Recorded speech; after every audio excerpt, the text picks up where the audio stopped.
Hi, what's up guys? Welcome back to my YouTube channel. So today we're going to be going over my NFL Week 2 power rankings, not predictions. I will still be doing predictions, but I want to do power rankings because, well, they're easier. I also didn't do anything for Week 1 because I didn't feel like it, you know? But yeah, so anyway, let's get right on in to today's video. Enjoy.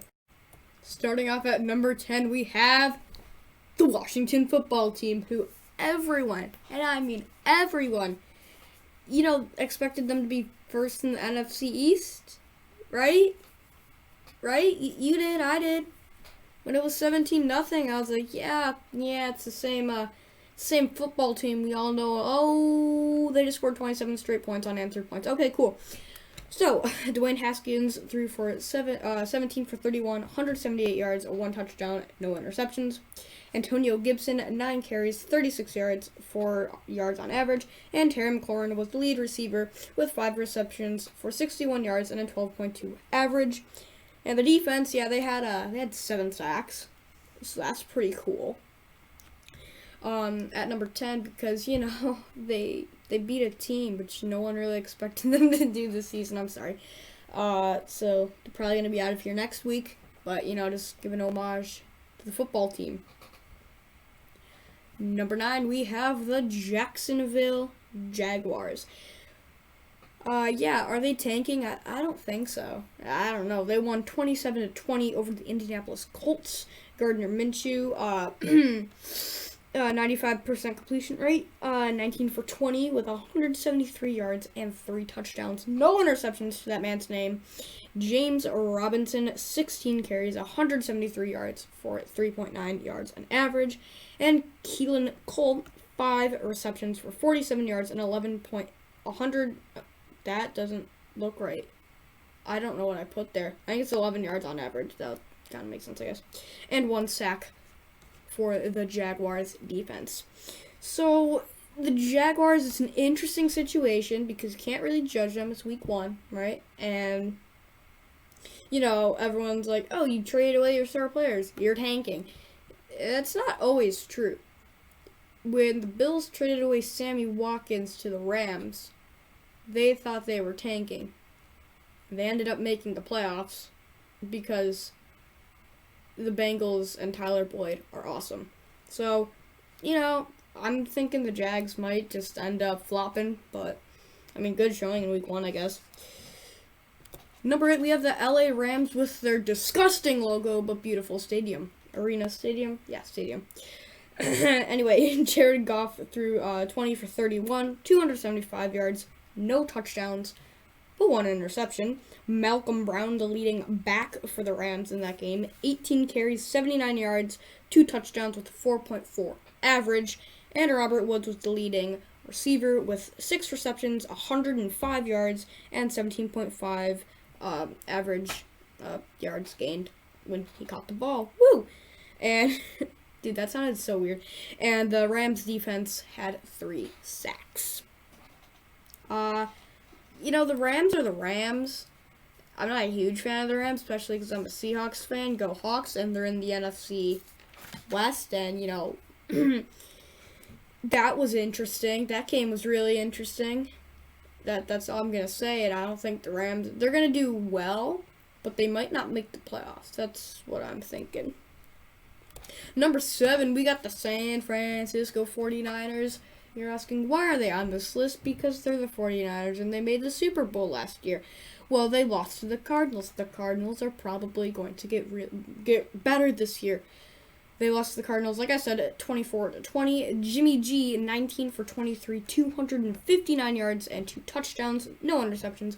Raheem Mostert, 15 carries, 56 yards, and a 3.7 average. And then the leading receiver also was Raheem Mostert with 4 receptions, 95 yards, 1 touchdown, and a 23.8 average. The defense got 1 interception and 2 sacks. 49ers, again, they're going to bounce back from this because they're the 49ers. That was from a season ago. You never know. It's week 1, okay? You didn't have much practice. There were teams that benefited from it. There were teams that didn't. The 49ers were one of them, okay? calm down, 49ers fans. You're going to be fine. You're going to make the playoffs. All right? Cool, cool, cool. On to the next one. Number 6, we got the Arizona Cardinals. Yeah, they beat the they beat the second place team of the NFL last year, the NFC champions. Yeah, that's pretty good. Kyler Murray, 26 for 40, 230 yards, 1 touchdown, but 1 interception. And then here's what happened. Kyler Murray, 13 carries for 91 yards. He had over 100, but then he kneeled at the end of the game, so that's what brought it down. But he did technically have 100 yards. And 1 touchdown with a 7.0 average. And yeah, I remember that guy Bill O'Brien traded away. He wasn't like that really. He was an okay player from the Texans. His name's DeAndre Hopkins. I don't think that really rings a bell to any of one of you, but he caught 14 passes for 151 yards and a 10.8 average. The Bills lost to the Texans, so I'm all for this. I love the Texans. And the defense, 2 sacks. So, good first showing for the Cardinals, and I'm scared to death because the Bills have to play them, and so do the Seahawks twice, and I don't like that. But, yeah, they're going to be a good team this year, especially with D-Hop. Kyler Murray is improving dramatically, and I think he had a good rookie season. I didn't really watch any of it. I just didn't. But, yeah, the Cardinals, they're going to be a good team this year. Watch out for them in the NFC West. Number 5, we got my Buffalo Bills. Oh, my God, we almost lost that game. If you didn't watch it, you wouldn't know. But, like, it could have been 56-0, the final score. But, you know, Josh Allen is Josh Allen. But anyway, they beat the Jets 27-17. Josh Allen, 33 for 46. 46! Dude, that was the most passing I've seen in a Bills game in a hot minute. 312 yards, that's a career high from him. And I know it's like, oh, those are, you know, Russell Wilson numbers and whatever. Yeah, that was really a big deal for Josh Allen and the Bills. 2 touchdowns, no interceptions. But 2 lost fumbles. I don't like that. I really don't like that. And then, so he was the leading passer, obviously, and the leading rusher was also Josh Allen. So he had 14 carries for 57 yards and a touchdown, like I said, 2 lost fumbles, and a 4.1 average. And, yeah, I also love this trade, Stefano Digzos. I'm going to call him that from now on. 8 receptions, 86 yards, and a 10.8 average. He should have caught a touchdown pass because it was his Bills' debut, and if you're the leading receiver on a new team, that's really good. I think you should have, you know, send him on a 4 vert the whole time. No, I'm just kidding. But, like, you know, hopefully he's going to get a touchdown in the game against the Dolphins. Yeah, he will because they're the Dolphins. But, you know, I just expected him to get a touchdown. But other than that, very happy with Diggs' performance. And the defense, 3 sacks, 1 interception coming from Matt Milano. And I'm pretty sure he injured himself on that play. So that's pretty epic. Bills. They're the Bills, and I'm scared because we have to play the NFC West. But looking at how the NFC West is now, we can beat the Rams. We can beat the 49ers. But the Seahawks and the Cardinals, that's the real question. And then the Patriots, Cam Newton's going to get injured. I think it's all PR stunt for Cam Newton. You know, he's a good quarterback as well.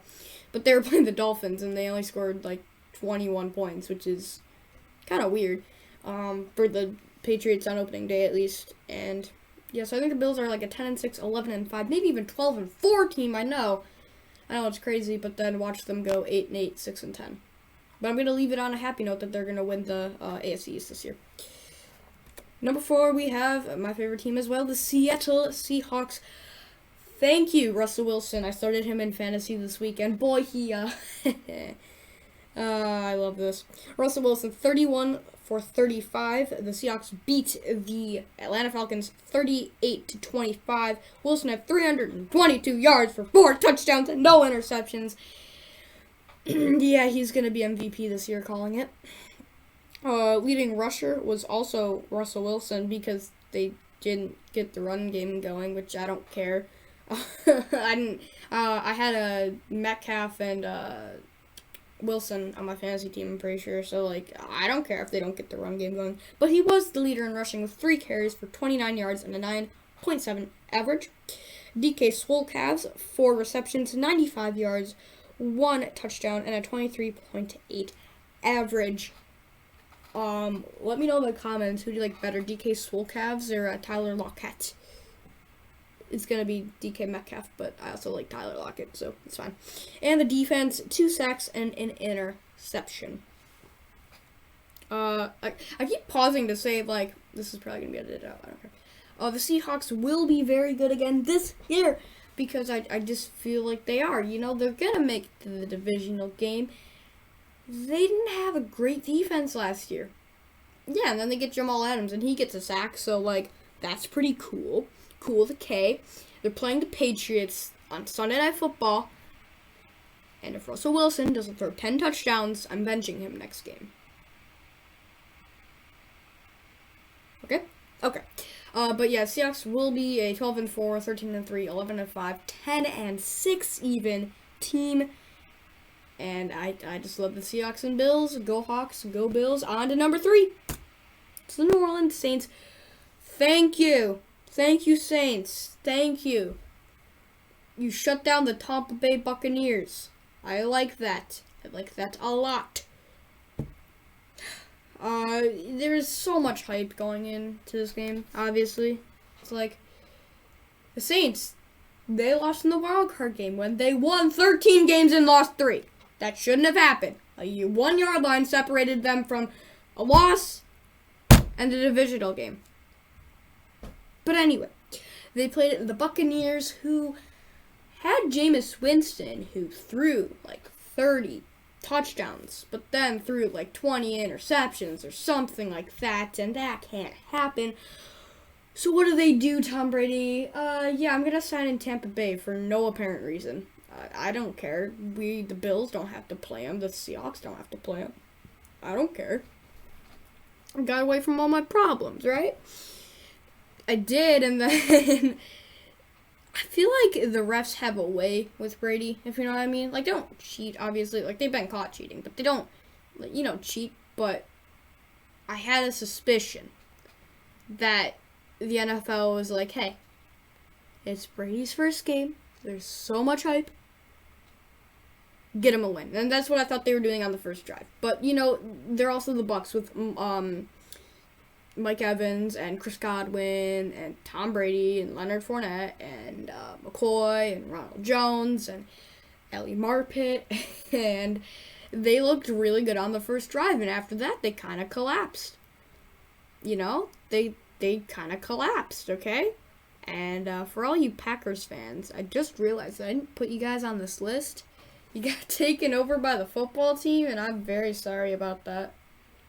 Oh my god, I'm so sorry about that, Packers fans. You should be numbered like 5 on this list, but the football team. They're the football team. When are we gonna be able to report this on? When are we gonna be able to report on this again? When they make the Super Bowl this year? Yeah, but okay, I'm just gonna shut up. But anyway, Drew Brees threw for 18 for 30. The Saints did in fact beat the Tampa Bay Buccaneers 34-23. Brees threw for 160 yards, 2 touchdowns. Latavius Murray, the leading rusher, had 15 carries for 48 yards and a 3.2 average. Even though Kamara scored, 2 touchdowns, 1 receiving, 1 rushing. Should have scored 2, but I don't care. And Jared Cook, 5 receptions, 80 yards for a 16.0 average. So, yeah, like, what I was going back to when I got when I got off track, was that the Buccaneers, they, what people were saying is half of the people were like, they're going to the Super Bowl, they're going to win a lot. The other people were like, they have to gel together. They just got a ton of people from free agency. They have to gel together, right? And I think that's what it was. Like, when Tom Brady threw that interception, he thought Mike Evans was going to be coming over the top and flat out missed him by, like, a mile. Brady became the, one of the, like, third quarterback? No, not the third quarterback. One of many quarterbacks, or few, I don't remember, who have thrown 3 straight pick sixes, like, in a game. So 1 pick 6 a game for the last 3 games. against the Dolphins, Titans, and yours truly, the Saints. So, like, I don't know. It's split. Like, they're gonna win games. They're playing Carolina this Sunday. They're probably going to win. The Saints. They're playing the Raiders. They're probably going to win. This division is going to be stacked between those two. The Falcons, I don't know. They don't start winning until midseason, so I can't tell you. I don't know why I'm spending so much time on the Saints, because, like, I watched the whole game. Like, the only 2 games I watched were the Cowboys, Saints, Bills games. So, I know a lot more. I can report on more of those than, like, any other games that I've just seen highlights from, right? So, I don't know. I thought they were going to stage, like, a Tom Brady comeback, and I'm like, please don't. And they didn't, and I was so happy, because you can't stage that, right? I mean, you never know, but you can't. So, yeah, the Saints won this game. And now, on to my top 2 teams. Number 2, it's the Baltimore Ravens. Why are they not at 1, you may ask? Because they played the Cleveland Browns. That's the only reason why, okay? If they played the Saints or something like that, and they scored 38 points, yeah, I would have given them the top spot. The defense is really good. Even, you know, they got Calais Campbell. They released Earl Thomas. You know, they only held the Browns to a touchdown, and since they're the Browns, they missed the extra point. So, yeah, I mean, the Ravens, they put up good numbers. 38. Lamar Jackson, 20 for 25, 275 yards, and 3 touchdowns, acting like MVP Lamar. And then he also led the team in rushing with 7 carries, 45 yards, and a 6.4 average. And then Marquise Brown, who I also have in fantasy, but I didn't start, had 5 receptions, 101 yards, and a 20.2 average. And the defense, 2 sacks and an interception. So not a bad day for the defense at all, even losing Earl Thomas. But what I wanted to cover, like I said, it's the Browns. Everyone's like last year, the Browns are going to be so good, man. Oh, it was their head coach. They got a new head coach. The Browns are going to be so good, man. And then it doesn't make sense. It's like the placebo effect over in Cleveland. I don't know what's happening over there. But, yeah, the Ravens are going to be a contender. And, yeah. Also, I just realized I didn't put the Titans on this list, because you almost lost to the Broncos. And I have a Titans sweatshirt, which I don't know if I've worn in a video before, but I have one. And that kind of just slipped my mind, because I was more focused on the football team and the Jags, because, you know, they're outsiders and they won. So, just wanted to cover those 2 teams. That's why you don't see the Titans on this list, and that is why the Ravens are at number 2. But our number 1 spot goes to the Kansas City Chiefs. Obviously, they're the defending Super Bowl champions. Come out on the first game of the season and smoke the Houston Texans 34-20. Patrick Mahomes, 24-32, 211 yards and 3 touchdowns, no interceptions. My man from LSU, Clyde Edwards-Helaire, 25 carries, 138 yards and a touchdown and a 5.5 average. Dude, I was so happy when LSU won the LSU-Alabama game, even though I like Tua, but I don't like Alabama. Besides the point. And then the former Bill, Sammy Watkins, leading the team in receiving with 7 receptions for 82 yards, a touchdown, and 11.7 average. And the defense the defense 4 sacks and 1 interception. So that will do it for this week 2 power rankings of the NFL season for the 2020-2021 NFL season. If you did enjoy, leave a like, subscribe if you're brand new. This will be a weekly thing along with my predictions, and I just think this is fun as well. So like I said, leave a like, subscribe if you're brand new, and I'll see you all in the very next video. See ya. Go.